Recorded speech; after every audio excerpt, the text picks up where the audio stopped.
Ang ganda, no? Pero medyo nalulungkot ako habang ginagawa ko yung cake na to, mga Lodi Cakes. Dahil ang cake na to ay para kay Baby Sia na nagsa-celebrate ng first birthday sa heaven. Yes, tama po kayo ng pagkakarinig. So yun na nga, syempre bago yan matapos, simulan muna natin sa simula. And bago ko nga kwento yung gusto kong ikwento sa inyo, ipapakita ko muna sa inyo kung paano nga ba tayo nagpi-feeling para sa mga baguhan natin or bagong followers natin dito sa Facebook. Nakita nyo naman na sobrang smooth ang ating chocolate chiffon, napaka-steady and firm, di ba? Tapos yung nilalagay natin feeling dyan is yung whip it, syempre, na meron kasamang cocoa powder, syempre ng Bakersfield pa rin. And nilalagyan din natin yan ng mocha flavorade ng Bakersfield para sobrang sarap talaga.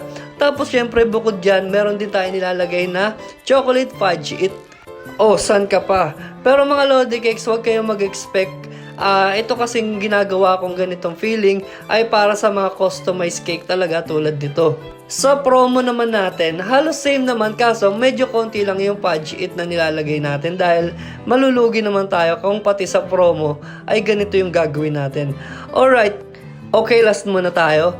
Ang size ng ginagawa natin ay 7x6 and then yung nakita nyo naman, yung flavor niya is dark chocolate chiffon na recipe natin. At dahil nga customized cake yun, ginamit natin board doon is 12 inches dahil marami tayong ilalagay sa my front niya. Ayun nga, balik tayo doon sa sinasabi ko sa inyo na ikikwento ko sa inyo. Alam niyo ba mga Lodi Cakes na nagsimula akong mag-abroad ay 21 years old ako. So far, isa ako sa mga pinakabatang ng ibang bansa. Actually, yung pag-iibang bansa ko is hindi talaga siya talagang yung gustong gusto ko. Nahila lang talaga ako ng mga kaibigan ko na kasi sila mga pamilyado na sila that time. Tapos ako wala pa naman akong pamilya nun. And syempre, barkada, sama tayo. Hindi natin alam kung ano ba yung pwedeng mangyari. And then ayun na nga, akala ko talaga hindi kami basta-basta makakaalis ng Pilipinas.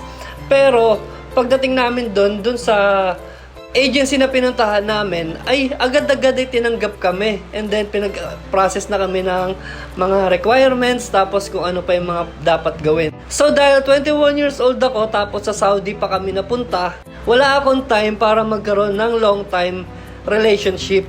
Kumbaga hindi ako nagkaroon ng time, or kung may time man ay LDR, yung mga gano'n, nakikilala natin sa Facebook, tapos yun, nagkakaroon ng relasyon, tapos hindi rin naman nagtatagal dahil syempre LDR, mahirap, hindi lahat nakakasurvive sa LDR, di ba? So yun na nga, lumipas yung ilang taon, natapos ko yung kontrata ko ng 2 years.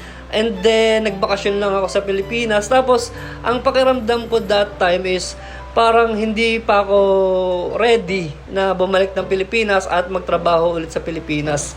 Karamihan sa mga nag-abroad, yan yung kinatatakutan, yung bumalik sa pagtatrabaho sa Pilipinas dahil alam naman natin na sobrang laki ng difference kapag galing ka ng abroad tapos magtatrabaho ka ulit sa Pilipinas. And then yun, napag-decide ko na bumalik ulit ng Saudi since nakabakasyon lang naman ako noon, meron pa akong ticket pabalik. Ayun, bumalik ako. And then another contract, 2 years mahigit din yon. Kaya talagang wala akong naging chance para makabuo ng pamilya. At saka wala rin naman talaga ako long time relationship that time. At saka nung mga panahon na yon, meron man tayong makilala ay hindi talaga nagtatagal. Iniisip ko nga parang hindi ko pa siguro time magkaroon ng pamilya. That time hindi pa naman ako nag-aalala dahil nasa 24, 25 pa lang naman ako noon. Sabi ko siguro normal lang yon, normal lang naman sa panahon natin yung ganun. Although that time lahat ng kasabayan ko ay may mga pamilya na at malalaki na rin yung mga anak. And then ayun na nga, nung natapos yung contract ko sa Saudi, hindi na ako bumalik after 2 contract. And then sabi ko, nung nagstay ako sa Pilipinas, sabi ko, ayun, gawin ko muna yung mga masaya lang. Gusto ko lang magsaya lang sa buhay kasi nga masyado akong na-exhaust dun sa pagtatrabaho ko sa ibang bansa. Yun, ginawa ko gimmick lang, tapos nag-gym ako lagi, tapos yun, panay inom kasama mga barkada. And then nagtrabaho ako sa Goldilocks and 3 months lang ako doon sa Goldilocks. Tapos dun ko na pag-isip-isip na parang hindi ako masaya pag dito ako magtatrabaho sa Pilipinas. Sabi ko, punta ako sa Macau. And matagal na rin naman ako kinukulit ng mga tita ko, ng mga pinsan ko na pumunta nga ng Macau. And then yun nga, nakapag-decide ako na pumunta ng Macau kasama ang kapatid ko. And then doon naman ako nagkaroon ng trabaho as pastry chef naman. Kaya yung mga trabaho ko talaga is food related, saka puro cakes talaga.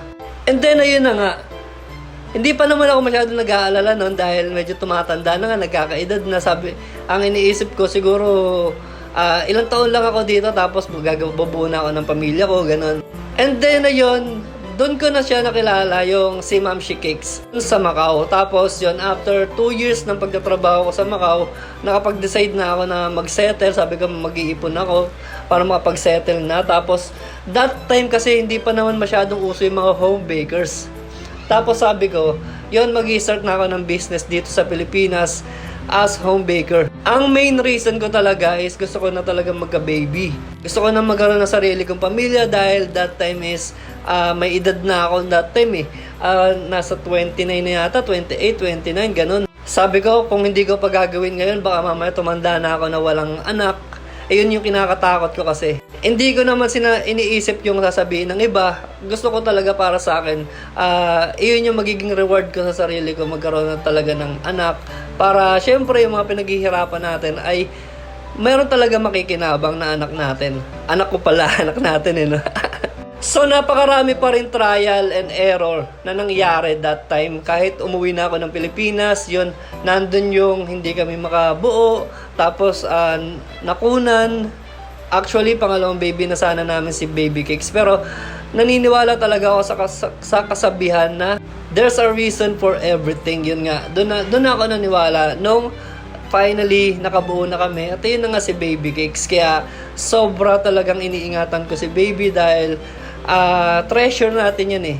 Lahat ng mga anak natin ay treasure natin at gift ng Panginoon sa atin talaga ang mga baby natin. So yun na nga, na-share ko nga dahil medyo nalulungkot ako dito sa ginawa nating cakes na napakaganda, pero talagang merong kurot sa puso ko dahil hindi na nila kasama si Baby Sian. Pero syempre alam ko nakamove on na sila. At alam naman natin ng mga angels talaga sa nakita, pero napalitan so, naman ni Baby Cakes. So yun, happy 7th birthday Miguel Angelo. Thank you for order Lodi Cakes.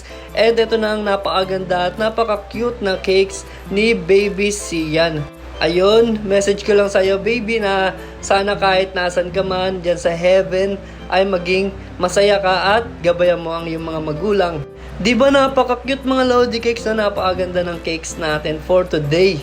And salamat mga Lodi Cakes sa walang sawang pagsuporta at panonood. Happy 155k followers and see you soon mga Lodi Cakes. Yeah, bye-bye!